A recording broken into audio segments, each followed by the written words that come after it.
हाँ जी दोस्तों, welcome back. ਅੱਜ ਬਾਬਾ ਜੀ ਨੇ ਸੋਲਨ ਵਿੱਚ ਸਵਾਲ ਜਵਾਬ ਕੀਤੇ। ਉਸ ਤੋਂ ਪਹਿਲਾਂ ਦਰਸ਼ਨ ਹੋਏ ਸੀ ਤੇ ਸੰਗਤ ਸੋਲਨ ਵਿੱਚ ਅੱਜ ਘੱਟ ਹੀ ਆਈ ਹੋਈ ਸੀ ਤੇ ਅੱਜ ਜੋ ਕੁਐਸਚਨ ਆਨਸਰ ਹੋਏ ਉਹ ਸ਼ਾਰਟ ਵਿੱਚ ਤੁਹਾਨੂੰ ਦੱਸੇ ਜਾਣਗੇ। किसी ने सवाल किया कि बाबा जी बैलेंस कैसे रखें। बाबा जी ने फरमाया कि बेटा जो भी करना है सोच समझ कर करना है, हमें एक तरफा नहीं होना, हमें अपने आप को कमज़ोर नहीं बनाना। अब अगर मैं अपनी 2 घंटे की खुशी के लिए कोई ऐसा काम कर दूं जिसकी वजह से मुझे सारी उम्र पछताना पड़े तो उस काम का क्या फ़ायदा। तो सोच समझ कर चलें। नेक्स्ट क्वेश्चन, बाबा जी क्या इस दुनिया में ज़िंदगी काटने के लिए हमें बहुत चालाक बनना जरूरी है? क्या इसके बिना नहीं ज़िंदगी काटी जा सकती? फिर बाबा जी ने कहा कि अंत में तो है ही हिसाब किताब, ना ही मूर्ख ना ही सियाना, वरते सब कुछ तेरा पाना। अगर हम गलत करेंगे तो हमें हिसाब किताब देना पड़ेगा, इसलिए आप सही करें और सोच समझ कर चलें। अगला सवाल, बाबा जी कई लोग कुछ समझाने पर गलत समझाते हैं तो उन्हें कैसे समझाया जाए। बाबा जी ने फरमाया कि अगर वो नहीं मान रहे तो आप चुप हो जाएं, बस आप सही करें, आपने गलत नहीं करना। अगर वो गुस्से में हैं तो उस टाइम आप चुप हो जाएं, जब उनका गुस्सा शांत हो जाए फिर आप उन्हें समझाएं, वो ज़रूर समझेंगे। अगर हम या वो गुस्से में बात करेंगे तो बात बिगड़ जाएगी, इसलिए जब वो शांत हो जाएं फिर उन्हें समझाएं। अगला सवाल, अब्बा जी इस एज में मेरा ध्यान बहुत ज़्यादा भटकता है तो हम सत्संग पे कैसे फोकस करें। बाबा जी ने कहा कि हमें एक्सट्रीम पर नहीं जाना, हमें बैलेंस रखना है। जब हम ज़िंदगी में कोई भी कार्य करते हैं हम बैलेंस रखते हैं। मालिक ने हमें 24 घंटे दिए हैं तो ये 24 घंटे बहुत होते हैं कि हम परमार्थ को भी वक़्त दे सकें और दुनिया को भी। अगला सवाल, अब्बा जी मुझे महाराज जी के दर्शन कभी नहीं हुए। बाबा जी ने फरमाया कि बेटा दर्शन एक मुकाम है, दर्शन हमारे बस की बात नहीं, हमारे बस में तो सिमरन है। जब हम किसी का सिमरन करते हैं, किसी का नाम लेकर सिमरन करते हैं तो उसका ध्यान हमारे आगे आ जाता है। क्या हम चलते पानी में अपनी शक्ल देख सकते हैं? दर्शन अपने आप आएंगे, हमें तो केवल सिमरन की तरफ ध्यान देना है, क्योंकि अभी हम सिमरन ही कर सकते हैं। आगे एक बहन ने एक सवाल किया, फिर बाबा जी ने उस पर कहा कि हम सभी तन मन के अधीन हैं और तभी तो हम इस दुनिया में आए हुए हैं। जन्म हमें कर्मों की वजह से मिलता है, हमने गलती करके सीखना है। अगर हमने गलती की है तो सीखें, अंत समय हमें जूठे नहीं पड़ना, और जब तक उसकी बख्शिश नहीं होगी तब तक हम कोई भी चीज़ पूरी नहीं कर सकते। नेक्स्ट क्वेश्चन, बाबा जी मैं किसी डिप्रेशन में हूँ, मुझे फ़र्क नहीं पड़ रहा। बाबा जी किसी सियाने को दिखाया था। बाबा जी ने इस पर फरमाया कि बेटा रोगी तो हम सभी हैं, डिप्रेशन में तो हम सभी हैं। अब डिप्रेशन किसको बोलते हैं? डिप्रेशन है जब मन बेकाबू हो जाता है, मन तेज़ रफ्तार से दौड़ता है और हम मन की अवस्था को समझ नहीं पाते। जो फाइट है वो मन की है। जब सृष्टि शुरू हुई महापुरुष आए, वो दुनिया को सुधारने के लिए या ठीक करने के लिए नहीं आए थे। जब तक हम खुद मेहनत नहीं करेंगे तब तक मन काबू में नहीं आएगा। मन एक है, चाहे जहाँ लगाए, पावें गुर की भक्ति कर, पावें विषय कमाए। इसी मन से मालिक की भक्ति की जा सकती है और इसी मन से दुनिया में भटकाया जा सकता है। जल्दबाजी तो बिल्कुल भी ना करें। फिर किसी ने श्रीमद् भगवत गीता के बारे में पूछा। बाबा जी ने उस पर कहा, संत महात्मा अपनी भक्ति कराने के लिए नहीं आते, संत महात्मा उदाहरण बन के आते हैं। कभी बारिश होती है, कभी धूप आ जाती है, मौसम बदलता है। क्या हमें गर्मी या सर्दी लगने से मौसम बदल जाएगा?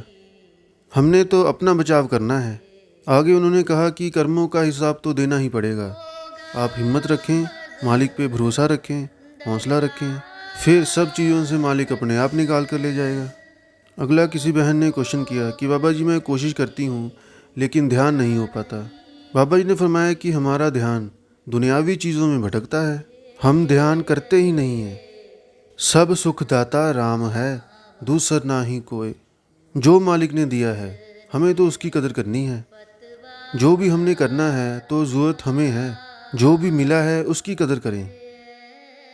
अगला क्वेश्चन किसी ने पूछा कि बाबा जी जब हम कोई भी काम करते हैं तो हमें कैसे पता लगे कि ये काम हमारे लिए सही है या गलत। बाबा जी ने फरमाया कि बेटा ये तो सभी को मालूम है कि इस दुनिया में क्या सही है और क्या गलत। जो आपको मालिक की तरफ लेकर जाए, बस वही बात सही है। अगला क्वेश्चन भी किसी ने ये किया कि बाबा जी, जब भी मैं भजन बंदगी में बैठता हूँ तो मेरा ध्यान नहीं लगता। बाबा जी ने फरमाया कि हमारे बस में सिमरन है। सिमरन से ध्यान एकाग्र होता है। जिसका हम सिमरन करते हैं उसकी शक्ल हमारे आँखों के आगे आनी शुरू हो जाती है। जब हम ध्यान को एकाग्र करेंगे तभी हमें ध्यान आएगा।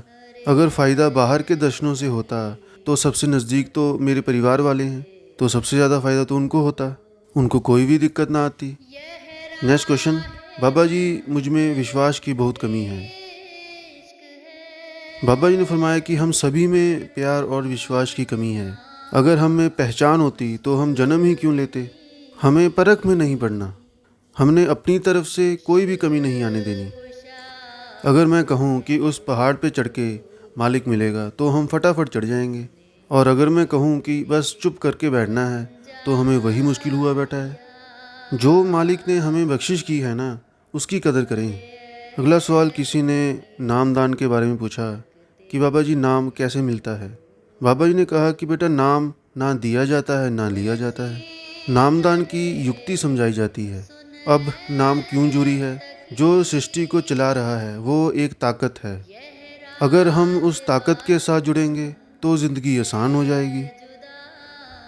अगला क्वेश्चन, बाबा जी मुझे गुस्सा बहुत आता है। बाबा जी ने फरमाया कि अगर आप मुझसे कोई सवाल पूछो और अगर मैं उसका गुस्से से जवाब दूं तो आपको कैसा लगेगा? तो हमें गुस्सा नहीं करना। फिर किसी ने क्वेश्चन किया कि बाबा जी, अगर कोई आपका दिल दुखाए तो क्या आप उसे रियलाइज़ करवाते हो? बाबा जी ने कहा कि अगर अनजाने में गलती हो जाए तो कोई बात नहीं, हमने जानबूझकर कोई गलती नहीं करनी। अंत में तो कर्मों का हिसाब किताब है। नेक्स्ट क्वेश्चन, बाबा जी क्या हम किस्मत बदल सकते हैं? बाबा जी ने कहा कि किस्मत बनती है कर्मों से, तो हम कर्मों को तो बदल नहीं सकते। हम मेहनत करके एक मुकाम पे तो जरूर पहुंच सकते हैं। जैसी करनी वैसी भरनी, होगा तो वही जो किस्मत में लिखा होगा। अगला क्वेश्चन, बाबा जी मुझे मन में डर रहता है, अलग अलग तरह के ख्याल आते हैं। बाबा जी ने फरमाया कि ज़िंदगी की किताब एक कोरी किताब है और जो उस किताब में लिखा है वही वापस आता है। मन हमारा प्रभावित हो जाता है। ध्यान में वही चीज़ आएगी जो हमने इकट्ठा किया हुआ है। कभी हम अंधेरे से डरते हैं, कभी हम मौत से डरते हैं। अगर हम रोशनी का सहारा ले लें तो हमें अंधेरे से डर नहीं लगता। भजन सिमरन का भी यही मकसद है। गुर ज्ञान अंजन सच नेत्री पाया, अंतर चानन अज्ञान अंधेर गवाया। अगर गुरु का ज्ञान, जो वो ताकत है, उसे अपने अंदर बसा लेंगे तो किसी से भी डरने की ज़रूरत नहीं। आशिक वेखे लाख हजारा तारे